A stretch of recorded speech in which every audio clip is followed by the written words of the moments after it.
주시는 말씀 나누겠습니다. 여호수아 7장 1절부터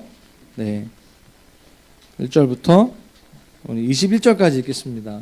여호수아 7장 1절부터 21절까지 말씀 같이 교독하도록 하겠습니다. 구약성경 328페이지 여호수아 7장 1절부터 21절까지 읽겠는데요. 제가 먼저 읽고 같이 교독하도록 하겠습니다. 이스라엘 자손들이 온전히 바친 물건으로 말미암아 범죄하였으니 이는 유다 지파 세라의 증손 삽디의 손자 갈미의 아들 아간이 온전히 바친 물건을 가졌습니다. 여호와께서 이스라엘 자손들에게 진노하시니라. 여호수아가 여리고에서 사람을 베델 북쪽 베다벤 곁에 있는 아이로 보내며 그들에게 말하여 이르되 올라가서 그 땅을 정탐하라 하매 그 사람들이 올라가서 아이를 정탐하고 여호수아에게로 돌아와 그에게 이르되 백성을 다 올라가게 하지 말고 이 3,000명만 올라가서 아이를 치게 하소서. 그들은 소수이니 모든 백성을 그리로 보내어 수고롭게 하지 마소서 하므로 백성 중 3,000명쯤 그리로 올라갔다가 아이 사람 앞에서 도망하니 아이 사람이 그들을 36명쯤 쳐 죽이고 성문 앞에서부터 스바림까지 쫓아가 내려가는 비탈에서 쳤으므로 백성의 마음이 녹아 물같이 된지라. 여호수아가 옷을 찢고 이스라엘 장로들과 함께 여호와의 앞에서 땅에 엎드려 머리에 티끌을 뒤집어 쓰고 저물도록 하라. 이르되 슬프도소이다 주 여호와여 어찌하여 이 백성을 인도하여 요단을 건너게 하시고 우리를 아모리 사람의 손에 넘겨 멸망시키려 하셨나이까. 우리가 요단 저쪽을 만족하게 여겨 거주하였다면 좋을 뻔하였나이다. 주여 이스라엘이 그의 원수들 앞에서 돌아섰으니 내가 무슨 말을 하오리까. 가나안 사람과 이 땅의 모든 사람들이 듣고 우리를 둘러싸고 우리 이름을 세상에서 끊으리니 주의 크신 이름을 위하여 어떻게 하시려 하나이까 하니 여호와께서 여호수아에게 이르시되 일어나라 어찌하여 이렇게 엎드렸느냐. 이스라엘이 범죄하여 내가 그들에게 명령한 나의 언약을 어겼으며 또한 그들이 온전히 바친 물건을 가져가고 도둑질하며 속이고 그것을 그들의 물건들 가운데 두었느니라. 그러므로 이스라엘 자손들이 그들의 원수 앞에 능히 맞서지 못하고 그 앞에서 돌아섰나니 이는 그들도 온전히 바친 것이 됨이라. 그 온전히 바친 물건을 너희 중에서 멸하지 아니하며 내가 다시는 너희와 함께 있지 아니하리라. 너는 일어나서 백성을 거룩하게 하여 이르기를 너희는 내일을 위하여 스스로 거룩하게 하라. 이스라엘의 하나님 여호와의 말씀에 이스라엘아 너희 가운데 온전히 바친 물건이 있나니 너희가 그 온전히 바친 물건을 너희 가운데에서 제하기까지는 내 원수들 앞에 능히 맞서지 못하리라. 너희는 아침에 너희의 지파대로 가까이 나오라. 여호와께 뽑히는 그 지파는 그 족속대로 가까이 나올 것이요 여호와께 뽑히는 족속은 그 가족대로 가까이 나올 것이요 여호와께 뽑히는 그 가족은 그 남자들이 가까이 나올 것이라. 온전히 바친 물건을 가진 자로 뽑힌 자를 불사르되 그와 그의 모든 소유를 그리하라. 이는 여호와의 언약을 어기고 이스라엘 가운데에서 망령된 일을 행하였음이라 하셨다 하라.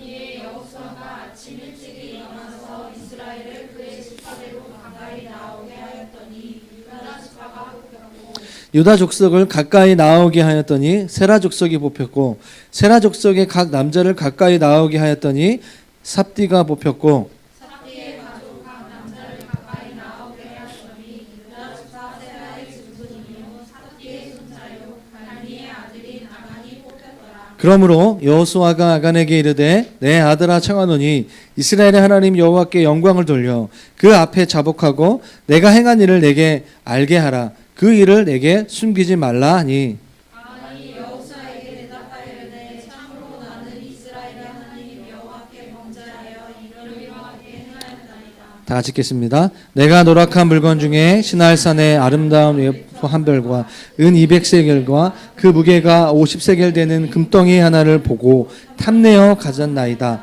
보소서 이제 그 물건들을 내 장막 가운데 땅속에 감추었는데 은은 그 밑에 있나이다 하더라. 아멘. 아이성의 실패라는 제목으로 하나님 말씀을 증거하겠습니다.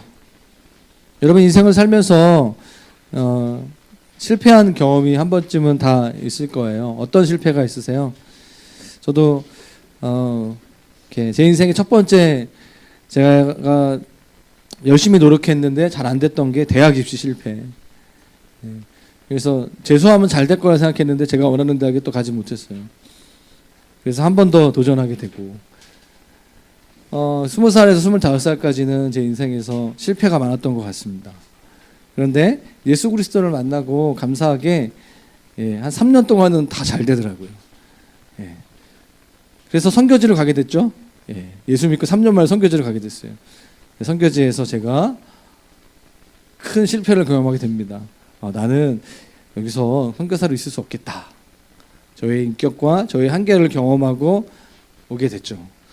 그런데 하나님께서는 또 한국에 돌아와서 회복해 주시고 캠퍼스 간사로 저를 이렇게 부르시고, 그러니까 인생을 돌아보니까 이렇게 실패를 경험하고 나서 또 그것을 통하여서 이렇게 하나님 주시는 회복과 성공을 또 경험하게 되고 이렇게 업다운이 있었던 것 같습니다.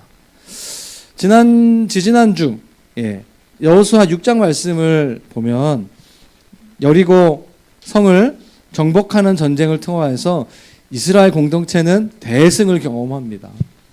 지난 몇십 년 동안, 지난 40년 동안 없었던 광야 생활에서 없었던 엄청난 공동체의 승리를 경험하죠.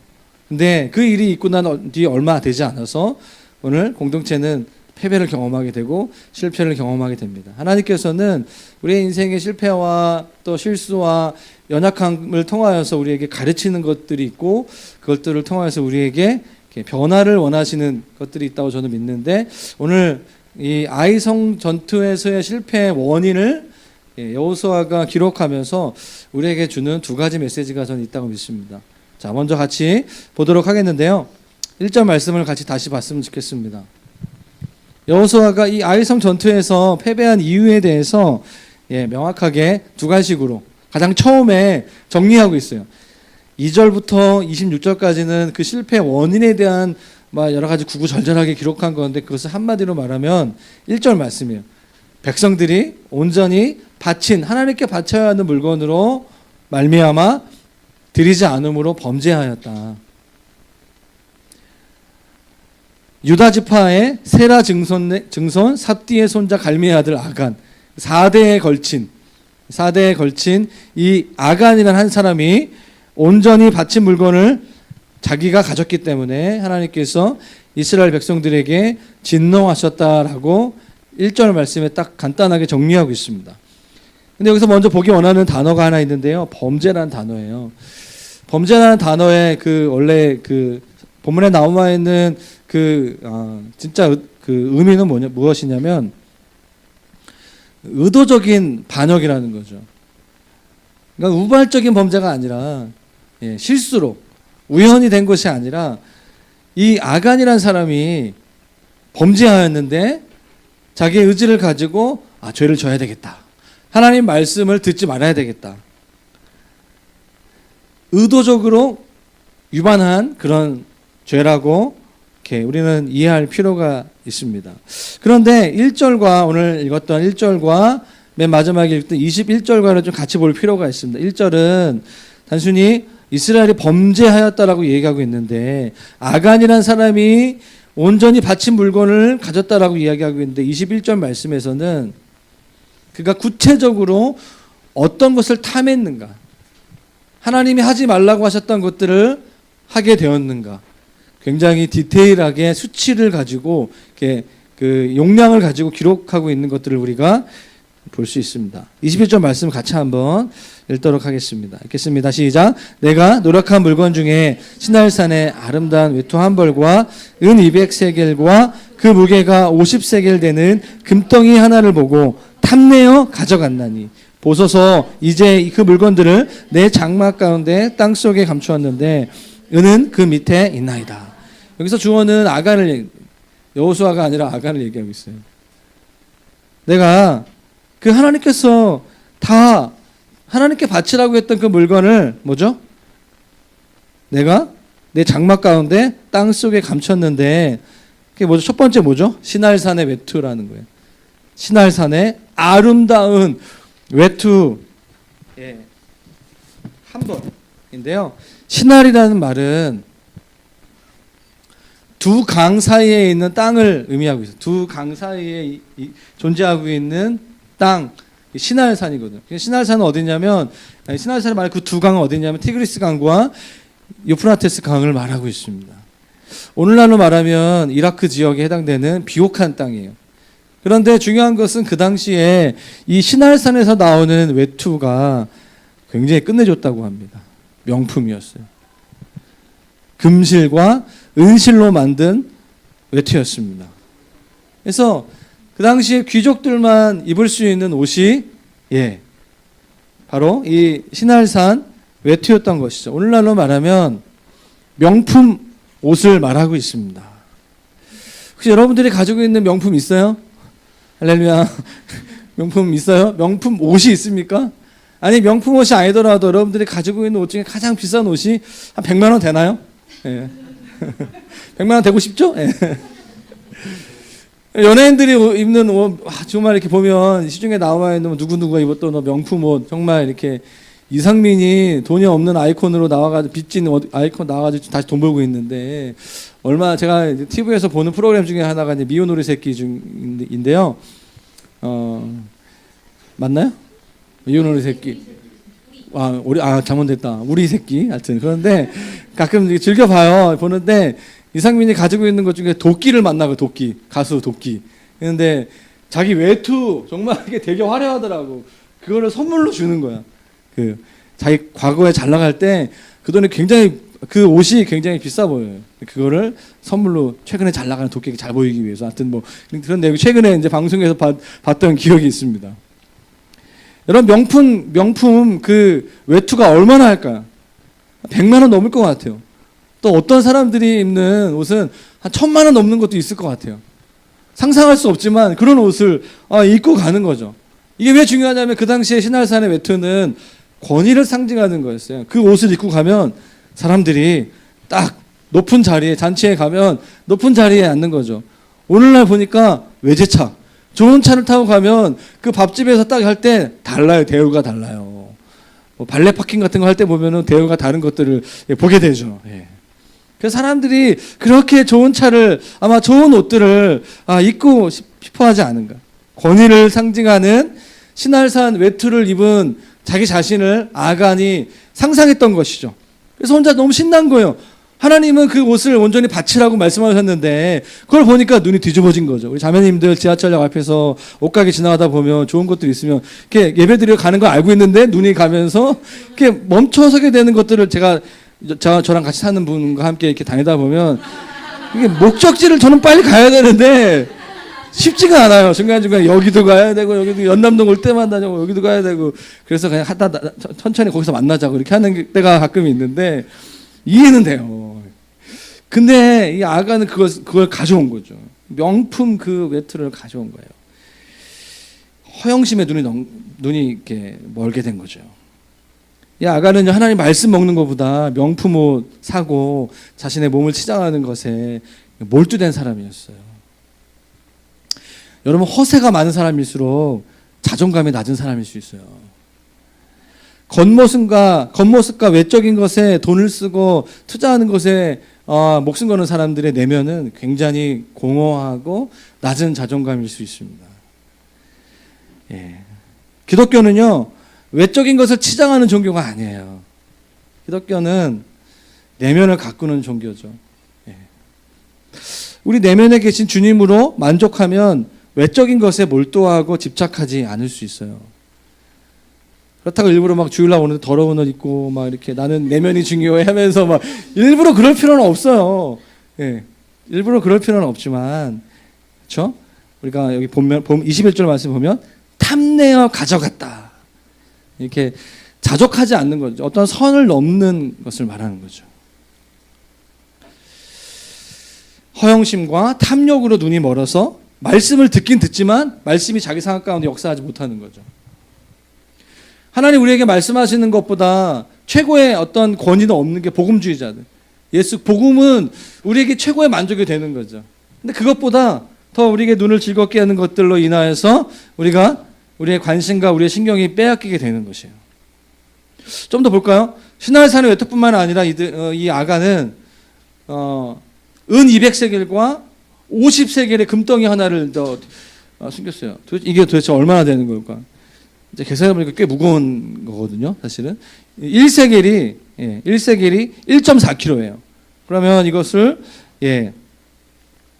그램으로 하니까 은 200세겔은 2280g. 그러니까 2.3kg인 거죠. 그리고 금 50세겔은 g으로 하니까 고기 한 근 정도, 570g, 고기 한 근 정도, 600g 정도 되는 거죠. 제가 이제 계산해 봤어요. 네이버에 쳤어요. 금 한 돈 얼마 시세? 20만 원. 은은 2,500이래. 2,500원밖에 안 해요. 계산해 보니까 여기 이제 오늘날에 통용되어지는 것으로 만약 계산했을 때, 은 200세겔은 150만 원 정도 되고요. 그리고 금 50세겔은 약 2,600만 원 가량 돼요. 거의 한 3천만 원 가량 되는 돈이에요. 그리고 명품 한 1,000만 원 이상 되는 과장 한 4, 5천 정도를 삥땅한 거죠. 하나님 하지 말라고. 이걸 헌금으로 하고 이건 내가 다 어떻게 하든 내 건데, 아간이 그것을 근데 어떤 사람 우리 지금 2부 예배 드리는 분들에게는 되게 큰 돈처럼 느껴지는데 저기 강남에서 오늘 지금 예배 드리는 분들한테는 그렇게 큰 돈이 아닐 수도 있어요. 솔직히 한 1,000만 원 정도는 그냥 뭐 한 달이 뭐 아파트값 오르는 가격밖에 안 될 수도 있어요. 근데 중요한 거는 지금 이스라엘 백성들이 어떤 수준이냐는 거예요. 이스라엘 백성들에게 3천만 원은 정말 엄청난 숫자라는 거죠. 엄청난 가격이라는 거예요. 이들은 거의 40년 동안 나그네였어요. 좋게 말해 나그네지 난민이에요. 난민 만나보셨어요? 제가 난민 많이 만나거든요. 정말 불쌍해요. 정서와 옷과 모든 게 다 황폐합니다. 게다가 이 사람들은요, 제가 청동기 문화를 본 적이 없는 사람들이에요. 신석기 시대에서 왔다가 어떤 사람들 애굽에서 그 좀 보고, 그러니까 막 눈이 뒤집어지는 거죠. 이걸 보니까 여리고성에서 무너지는데 너무 아까운 거잖아요. 하나님 왜 이렇게 이거 좀 재활용하면 되게 좋을 거 되게 많은데 그런 생각 이렇게 할 수 있는 거죠. 근데 성경은요, 오늘 좀 제가 좀 집중해서 보기 원하는 것은 이 아간이라는 한 사람의 이야기인데 어떻게 보면 왜 이거를 공동체의 문제로 자꾸 이렇게 하나님께서 가져가시냐는 거예요. 1절과 21절을 좀 비교해서 볼 필요가 있습니다. 1절에 보시면 이스라엘 자손들이 온전히 바친 물건으로 말미암아 범죄했다. 근데 21절에는 분명히 내가 노력한 물건이라고 얘기하고 있어요. 범죄는 아간이 했는데 하나님은 그걸 이스라엘 전체의 문제라고 얘기하고 있어요. 이스라엘 전체의 문제다. 하나님은 그렇게 정리하셨어요. 근데 죄는 아간이 졌어요. 한 사람. 이 갭이 너무 큰 것 같아요. 하나님은 아간 한 사람의 범죄를 이스라엘 공동체의 범죄로 여기신다는 점. 이게 솔직히 아직도 잘 해결이 안 되는 거예요, 저한테. 이 말씀을 가지고 목회를 하려고 하니까 해결 안 되는 게 사실은 되게 많아요. 좀 이따 나누고요. 여러분, 만약에 이스라엘 공동체에 한 60만 명의 우리 장정들이 중에서 30만 명이 금 한 5세겔씩 빼돌렸으면 아마 하나님이 야 너희 진짜 다 망했다. 니네 진짜 나 너무한다. 그럼 할 말이 없잖아요. 과반수 이상의 범죄했으면 죄송합니다. 막 대성통곡하면서 회개해야 되는데 한 사람이 한 사람. 60만 명 중에 한 명을 생각해 보세요. 0.001%예요. 이 정도면 괜찮은 거 아니에요? 그럼 10,000명 정도 모이는 대형교회에서 어떤 한 영혼이 이제 초신자급에 있는 한 영혼이 탐욕에 이끌려가지고 자기가 하나님이 온전히 바치라고 한 그 헌금을 하지 않았다고 생각해 보세요. 한 명, 나머지 99,999명은 온전히 바쳐요. 그 교회 훌륭한 교회 아니에요? 그건 정말 훌륭한 교회 아닐까요? 와, 정말 엄청나죠. 제가 성교학 시간에, 수업 시간에 찜신대에서 배울 때 성교학 교수님이 되게 젠틀하게 얘기하셨어요. 미국에 있는 성도들이 11조만 제대로 하면 전 세계 기아 문제 끝난다고. 미국에 있는 성도들이 11조를 얼마큼 하냐면 1% 한다는, 1.3% 한다는 게 뭐냐면 1년 동안 미국 사람들이 씹는 그 추잉 껌의 소비랑 똑같다는 거예요. 한국은 어떠냐? 한국은 이슬. 우리가 참이슬 어떻게 잘 알아? 이슬의 총량 정도밖에 안 된다는 거예요. 우리 한국 교회가 하는 헌금량 총량이 한국 사람들이 1년 동안 먹는 소주 양과 똑같다는 거예요. 믿어지세요, 이게? 제대로 안 한다는 거죠. 반대로 말하면 얼마나 술을 많이 먹는 민족인가. 맥주도 아니고 소주만 먹는 양과 똑같아. 그러니까 기아 문제가 해결될 수가 없는 거죠. 근데 이스라엘 공동체는 괜찮은 공동체예요, 사실은. 예, 잘 보셔야 돼요. 아간 말고는 다 괜찮았어. 얼마나 그 유혹을 버텼을까. 탐욕에 넘어지지 않기 위해서 얼마나 노력했을까요. 59만 9,999명이 성공한 거예요. 그 테스트를 통과한 거예요. 누가 문제죠? 하나님이 문제죠. 이스라엘 공동체의 문제라기보다는 완벽주의 하나님이 좀 문제인 것 같아요. 한 명을 못 참으시네. 이렇게 성경 해석하면 되게 편해요, 사실은. 그러니까 우리가 문제보다 하나님 문제인 게 더 많거든요, 구약 성경 보면. 저도 이 본문의 해석이, 어떻게 하나님 한 명이 그렇게 했다고, 그렇게까지 이렇게, 아유, 주여, 막 이렇게 하면서 어떻게 우리 교회 성도를 보면 안 그렇거든. 그래서 다 잘하지만, 우리가 다 헌신하지만, 한 명 이상인 것 같긴 해. 저도 때때로 헷갈려 혼미해져가지고, 하나님보다 다른 거 우상 성길 때, 그런 마음 들 때 있잖아요, 우리가. 하나님이 너무 무섭게 느껴지고 너무 어렵게 까칠한 분처럼 보일 때가 많이 있는 사실이에요.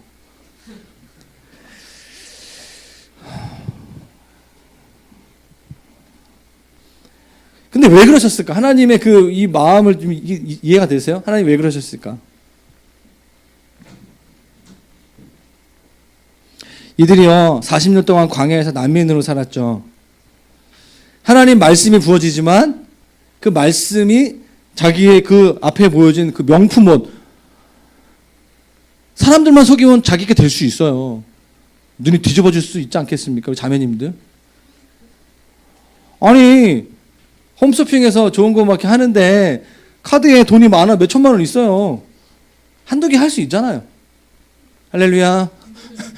해야죠, 그런 거. 하나님 하지 말라고 하셨잖아요. 여리고성에서 얻는 모든 금은 동 좋은 것들은 니네 거 아니야. 분명히 말씀하셨거든요. 체렘이라고 지난주에 말씀했잖아요. 그래서 공동체 형제들이요, 지금 전투에 승리하는데 그게 막 다 타들어가요. 막 땅에 묻혀요. 아깝잖아요. 꾹 참고 하나님 말씀하셨으니까 말씀대로 살아야지. 근데 옆에서 한 명이 우와 금이다, 우와 은이다, 명품 옷이다, 달려가는 거죠. 분위기가 어떻게 될 것 같아요? 꾹 참았던 자기의 욕망이 무장해제 됩니다.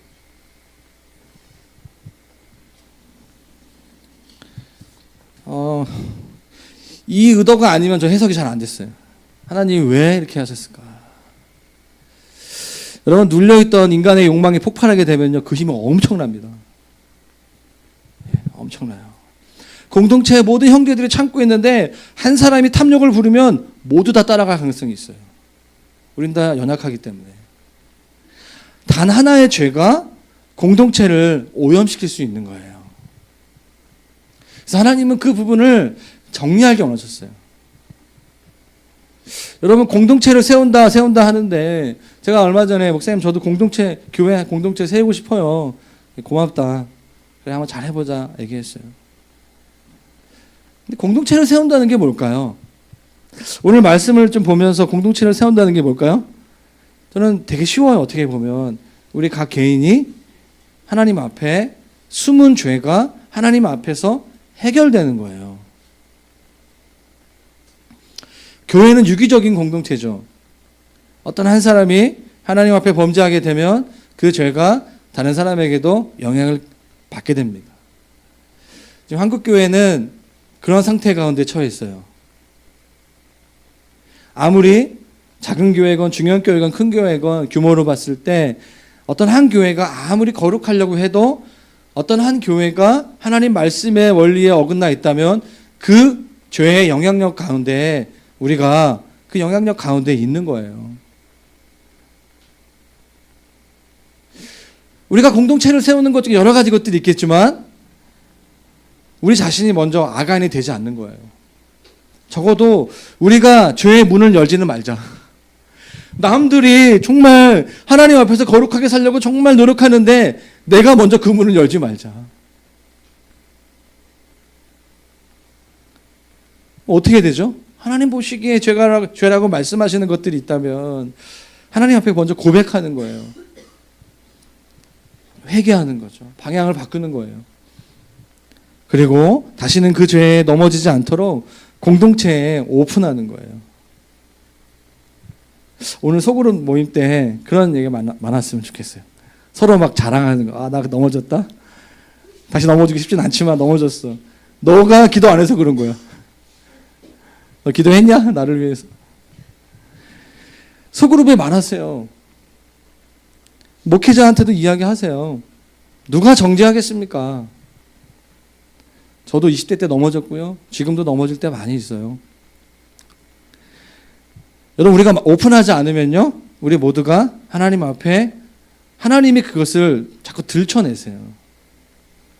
자기가 그것을 스스로 하나님 앞에 하지 않으면, 공동체에 의탁하지 않으면, 하나님이 그걸 자꾸 드러내신다는 거죠.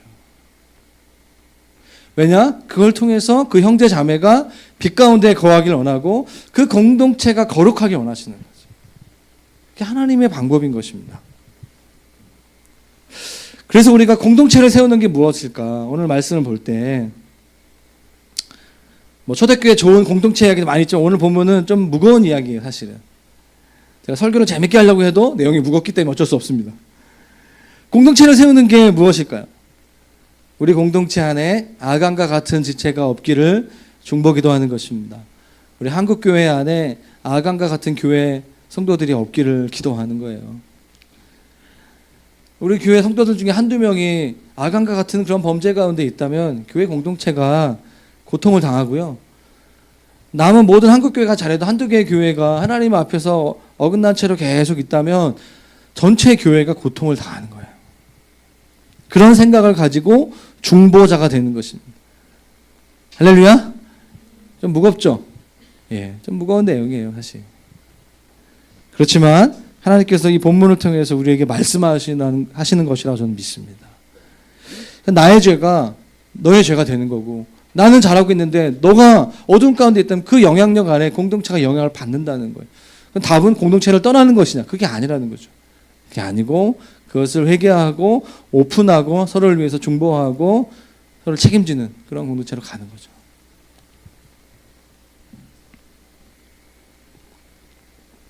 창문을 좀 열어주시면, 에어컨을 틀기엔 너무 추운 날씨죠? 창문을 좀 열어주시면.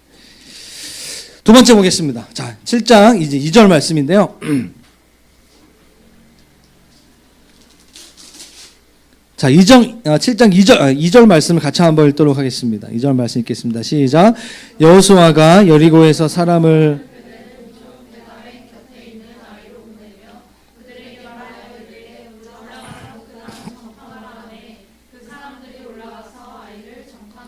전체 큰 그림은 지금 아간이 범죄했고 하나님은 그 아간의 한 개인의 범죄를 공동체의 범죄라고 말씀하세요. 근데 여호수아가 이것을 분별을 잘 못한 거예요. 그래서 여호수아에게 일어난 일들을 좀 보기 원하는데요. 여호수아가 이제 여리고 성을 함락하고 이제 그 다음 성인 아이 성을 향하여서 정탐꾼을 보내는 내용이 2절 말씀이죠. 그들이 돌아와서 3절 말씀을 이렇게 고백하죠.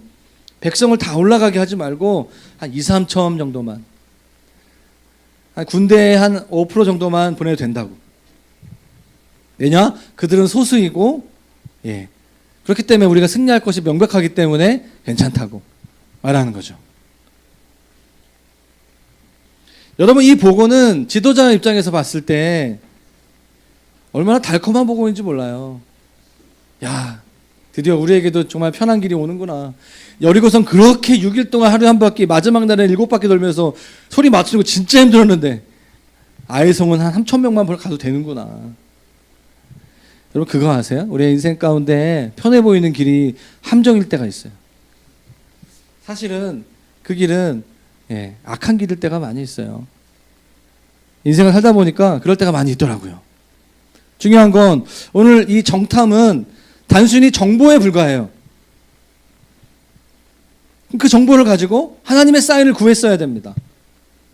왜냐, 여호수아의 전쟁은 하나님의 전쟁이기 때문이죠. 하나님의 명령을 받아야 돼요. 최종 사인, 상황은 그래요. 상황은 열린 문이었어요. 그러나 그 열린 문 가운데 하나님이 예스, 그래 가라, 해야지만 갈 수 있는 전쟁이라는 거예요. 근데 오늘 본문에서 3절과 4절 사이에 여호수아가 하나님 앞에 기도하고 묻는 내용이 나오지 않아요. 보통 여호수아를 보면 크건 작은 전투이건 간에 여호수아는 계속해서 친밀하게 주님께 묻고 주님의 말씀이 있을 때만 움직였어요. 근데 유독 이 아이성 전투에서만 여호수아는 하나님께 묻지 않습니다. 경솔하게 행동해요. 원래는 굉장히 신중한 리더가 여호수아예요. 어쩌면 거의 완벽한 리더가 여호수아였습니다. 그런데 오늘 경솔하게 행동하죠. 그래서 어떻게 되죠? 5절 말씀에 36명쯤 쳐 죽이고 성문 앞에서부터 스바림까지 쫓겨가 내려가는 비탈길에 쳤으므로 백성의 마음이 뭐죠? 녹아 물같이 돼요. 물같이 돼요. 강조법이죠. 백성의 마음이 물같이 녹았다는 게 뭐죠? 그러니까 멘붕이 온 거죠. 쉽게 말하면 집단 우울증, 집단 트라우마, 이렇게 공황장애 같은 게 온 거예요. 이렇게 작은 성 안에 이 싸움에도 우리가 못 이기는데 어떻게 앞으로 남은 전투에서 어떻게 이길 것인가, 두려움이 막 이렇게 엄습하면서 공동체가 와야 된 것이죠. 마치 한 2주 전인가 저희 교회의 모습이 아닌가. 어떤 한 사람의 소음의 문제로 인하여서 교회가 하루아침에 완전히 붕괴될 뻔한 위험. 아시는 분들은 아실 것 같아요. 그러면서 여호수아가요 어떻게 하죠? 6절, 7절 말씀 같이 한번 읽겠습니다. 6절, 7절 말씀 같이 읽겠습니다. 시작. 여호수아가 옷을 찢고 이스라엘 장로들과 함께 여호와의 궤 앞에서 땅에 엎드려,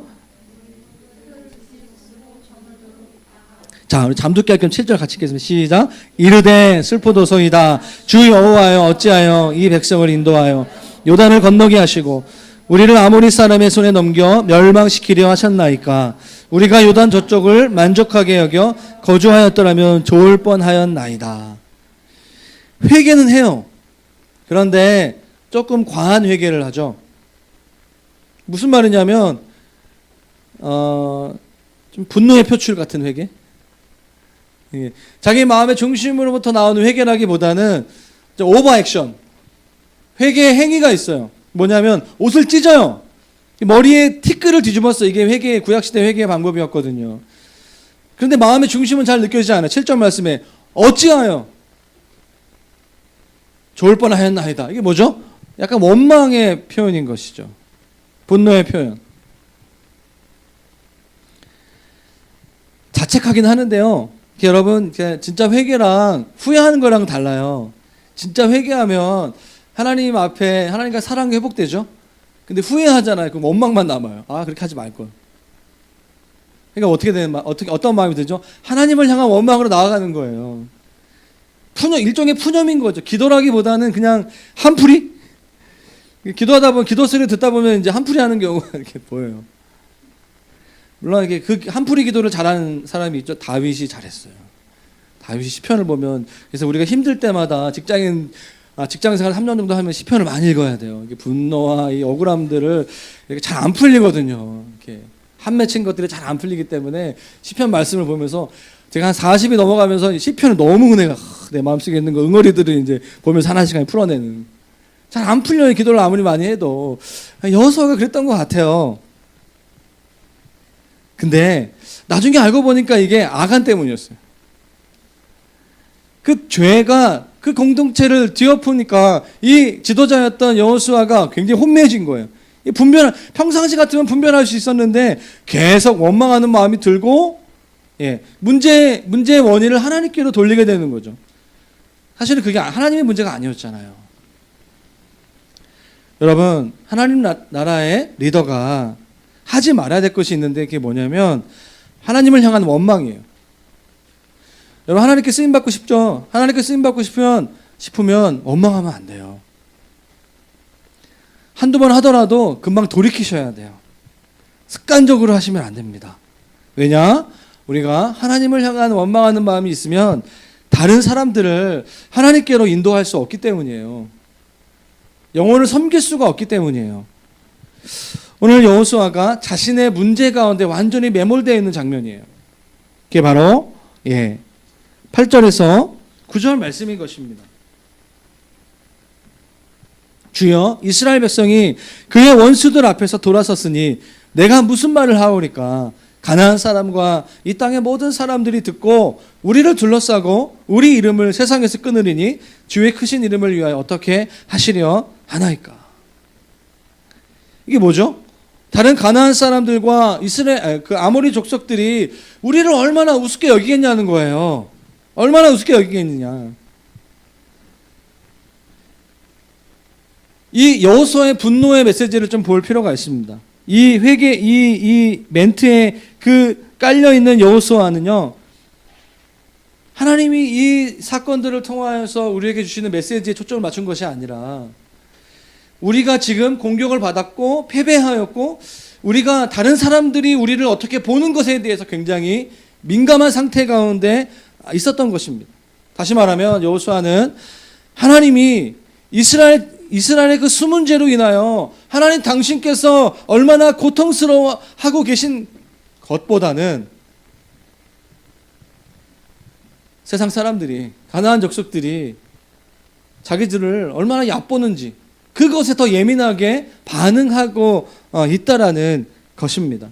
사랑하는 여러분, 우리가 죄를 지을 때 하나님이 아시면 어떻게 하실까라는 걱정과 두려움보다 다른 교인들이 누군가 나의 이 마음의 깊은 부분들을 알게 되면 어떻게 할까라는 걱정이 앞서는 것과 같은 거예요. 그러니까 하나님의 임재가 두렵지 않은 거예요. 여러분, 하나님이 두려우세요? 정말 여러분 안에 하나님을 경외하는 마음이 회복됐으면 좋겠어요. 다른 사람들이 내 마음을 여자친구, 남자친구가 알까봐, 부모님이 알까봐, 목사님이 알까봐, 리더들이 알까봐 그 두려움보다 하나님이 나의 마음을 아실 때 이것이 더 두려워하는 게 맞는 거예요. 그게 하나님을 사랑하는 사람들의 특징이어야 됩니다. 여호수아는 지금 그 감을 잃어버린 거죠. 차라리 사람들한테 알려져가지고 한번 쪽팔리는 게 나아요. 한번 부끄러움을 당하는 게 훨씬 낫습니다. 그리고 정신을 차리고 하나님께 나가는 것이 훨씬 낫습니다. 예수님은 이 땅에 오셔서 외식하는 자를 가장 싫어하셨어요. 자, 좀 잠을 깨야 될 것. 집단적 체면 현상이 지금 나타나고 있는 거야. 예수님이 이 땅에 오셔서 바리새인들과 서기관들을 가장 미워하셨잖아요. 그들의 특징이 뭐죠? 외식이에요. 겉과 속이 다른 거죠. 겉과 속이 다른 거예요. 여러분 정말 주님을 사랑하세요? 그렇다면 여러분들의 삶이 그걸 증명해야 돼요. 여러분 제가 1부 예배 때는 안 했는데 이 본문을 좀 봤으면 좋겠어요. 저에게 주어진 시간이 5분 남았는데요. 사도행전 말씀입니다. 사도행전 5장 말씀이에요. PPT는 없고요. 본문을 찾아보셔야 돼요. 사도행전 5장 1절부터 말씀을 같이 봤으면 좋겠습니다. 1절을 보시면 아나니아라는 사람이 그의 아내 삽비라와 더불어 소유를 팔아서 그 값에서 얼마를 감춤해 그 아내도 알더라. 얼마만 가져다가 사도들의 발 앞에 두니. 이게 어떤 상황이냐면요. 여기 보시면 4장 37절에 보면 그가 바나바거든요. 밭이 있음에 팔아 그 값을 가지고 사도들의 발 앞에 두니라. 전임 사역자였던 그 바나바가 아마 그 물려받은 땅이 있었나 봐요. 그걸 다 팔아가지고 교회에 헌금한 거예요. 그러니까 사람들이 어떻게 보죠? 와, 저 사람 진짜 신실하다. 그 이야기를 들은 아나니아가 뭐죠? 5장 1절에 그의 아내 삽비라와 더불어 소유를 팔았어요. 잘한 거죠. 자기의 소유를 팔았어요. 그리고 그 값에서 얼마를 감춤해 알더라. 그러니까 얼마를 감추고 나머지 헌금한 거예요. 이게 죽을 일인가요? 죽잖아요. 즉 학사해요. 문제가 뭐냐는 거예요. 헌금을 하고 안 하는 게 문제냐? 그게 아니라는 거예요. 뭐죠? 내가 더 헌금을 많이 했다. 나는 신실한 사람이다. 나는 이 정도로 헌금할 수 있는 사람이다. 실제로는 그렇지 않으면서. 3절을 볼까요? 베드로가 이르되 아나니아야 어찌하여 사탄이 내 마음에 가득하여 내가 성령을 속이고 땅값 얼마를 감추었느냐.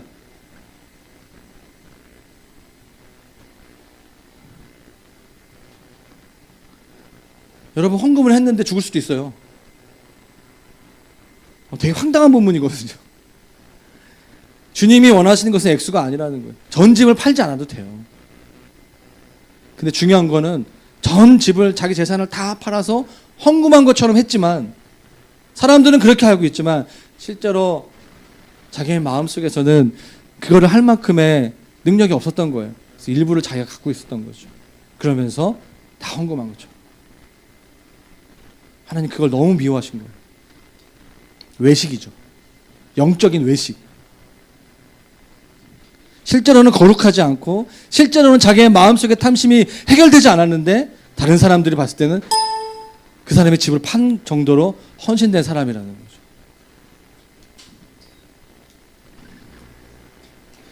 차라리 쪽팔리는 게 나아요. 난 이 정도밖에 안 된다. 난 이거밖에 안 되는 것 같아. 정직하셔야 돼요. 정말 주님을 사랑하십니까? 지난주 제가 11조 얘기했어요. 11조 할 때도 주님을 사랑함으로 하셔야 돼요.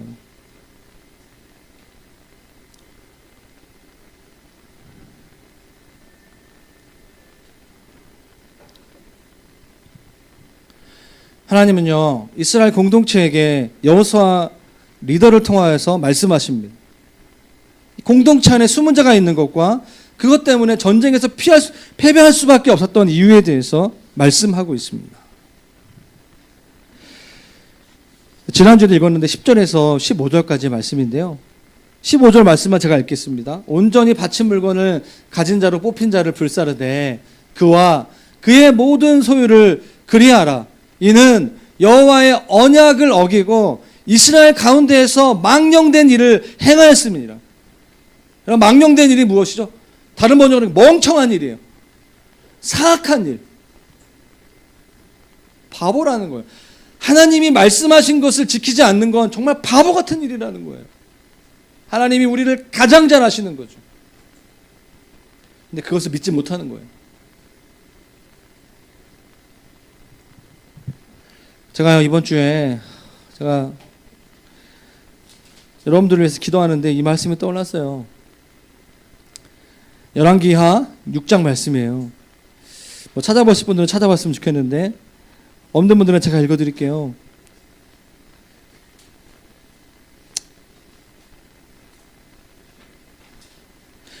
열왕기하 6장 15절 말씀. 하나님의 사람의 사환이 일찍이 일어나 나서 나가보니 군사와 말과 병거가 성읍을 에워쌌는지라. 그의 사환이 엘리야에게 말하되 내 주여 우리가 어찌하니까. 이게 뭐냐면 엘리야의 몸적인 게하시가 지금 굉장히 두려운 가운데 있는 거예요. 겉으로 보이는 그 아람 군대의 군사들이 너무나 많이 와서 우리 죽을 수밖에 없는 상황인 것 같은 거죠. 엘리사가 이렇게 얘기하죠. 대답하되 두려워하지 말라. 우리와 함께한 자, 우리와 함께한 하나님께서 천군과 천사가 그들과 함께한 자보다 많으니라. 이게 무슨 말이죠? 엘리사는 하나님이 나와 함께 하시고 하나님 나라의 군대와 하나님의 천사들을 볼 수 있는 눈이 열리지 않았어요. 그래서 엘리사가 그를 위해서 어떻게 17절 말씀 같이 성경 있는 분들 같이 읽겠습니다. 시작. 기도하여 이르되 여호와여 원하건대 그의 눈을 열어서 보게 하옵소서 하니 여호와께서 그 청년의 눈을 여심해 그가 보니 불말과 불병거가 산에 가득하여 엘리사를 둘렀다. 와, 저는 이 말씀을 가지고 이 목회를 하고 있어요.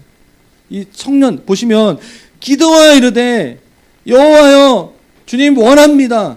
그 게하시의 눈을 열어 주십시오. 제가 보는 이 불말과 불병거를 이게 뭐죠? 이렇게 말과 마차 하나님의 전쟁에서 하나님이 도우시는 천군과 천사를 말하고 있는 거죠. 제가 보는 것처럼 이 청년의 눈을 열어주십시오. 청년의 눈을 열어주십시오. 하나님께서 엘리사의 기도를 들어주시오. 불말과 불병거가 산에 가득하여 엘리사를 둘린 것을 보게 된 거예요. 놀랍지 않습니까? 제가 VIP들을 위해서 한 주간 동안 기도했어요. 하나님 이것처럼 이 주님 눈을 열어주시고 하나님을 보게 해주십시오. 하나님 우리 공동체 가운데 재정이 묶이고 어려운 지혜들이 좀 있는데 하나님 이들이 어렵기 때문에 어려운 가운데 머물지 않게 해주시고 헌금하게 해주세요. 이미 잘하고 있는 분들은 잘하고 있어요. 어려운 지체들 이들이 재정의 돌파를 경험해야 되는데 어떻게 할 것이냐. 하나님이 재정의 영역에 있어서 천군과 천사를 보내주신다는 것을 이들이 알아야 돼요. 그걸 못 넘으면 계속 관념적인 신앙생활 하다 죽는 거예요. 맨날 가난하게 살다가. 너무 안타까운 거예요. 제 마음이. 그분들이 헌금 없어도 우리 교회 유지돼요. 목사님 사례비 달라고 하는 거 절대 아니에요. 너무 안타까웠어요. 제 마음속에.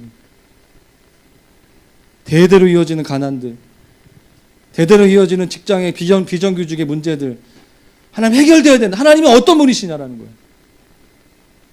도대체 한 번도 하나님이 내 삶 가운데 구체적으로 역사될 경험한 적이 없어요. 재정의 영역에 있어서 말은 그렇게 하지만 실제로 경험한 적이 한 번도 없는 거죠. 그렇게 한다고 사역이 돌파되겠습니까? 교회가 커지면 어떻게 되겠습니까? 저는 이 문제를 우리가 넘어야 된다는 생각이 들었어요. 청년 게하시의 눈이 열린 것처럼 여러분들의 인생을 향한 주인이 누구이신가? 탐심을 이기는 것은 그 모든 재물의 주인 대신 주님의 그 영광스러운 주님을 경험하는 거예요. 저희 때는요 아르바이트 안 해도 먹고 살았어요. 지금 아르바이트도 먹고 살기 힘들잖아요. 이 홍대 땅에 월세 60만 원 원룸해도 먹기 살기 힘들죠. 하루 종일 아르바이트 해도 100만 원 이상 받기 쉽지 않은 시대에 살고 있어요. 대학 졸업하면 3천만 원, 4천만 원 빚이 있죠. 열심히 살아야 되는 거 당연한 거예요. 근데 열심히 사는 것으로 멈추지 마시고 하나님의 크심을 경험했으면 좋겠어요. 제가 왜 협동조합 하자고 하겠습니까? 왜 비즈니스 하자고 할까요? 돈이 없어서 그거 아니에요. 정말 여러분들이 삶 속에 정말 하나님의 풍성하신 은혜가 무엇인가 좀 경험했으면 좋겠어요. 뒤에서 꼽을 치고 삥땅 치고 헌신을 했는데 부끄러운 헌신이에요. 아나니아와 삽비라 본건 있어가지고 헌신해야 되겠고 정말 여러분 마음속에 정말 하나님을 사랑하는 것이 정말 재정의 영역뿐만 아니라 전 삶의 영역 욕심의 영역이 끊어지고 말과 삶이 일치되는 그런 삶을 살게 되시기를 정말 바랍니다. 제가 3시 20분부터 10분 지금까지 설교는 제 힘이 아닌 것 같아요. 느낌이 약간 거의 이제 감기 걸려가지고 거의 죽을 똥살똥 했는데 빨리 끝내야 되는데 제가 지금 했던 메시지가 필요한 사람들이 있는 것 같아요. 그러면 여러분 오늘 이 시간에 기도할 때 돌파하셔야 돼요. 소리 내서 부르짖어 기도하셔야 돼요. 주님을 향한 사랑의 고백이 어떤 분들에게는 재정의 헌신으로 가셔야 돼요. 젊지만 지금까지 한 번도 안 하셨어요. 그래서 말씀을 드리는 겁니다. 부록으로 말씀드리는 것입니다. 찬양하고 같이 기도하겠습니다. 시간에 찬양할 때 마음에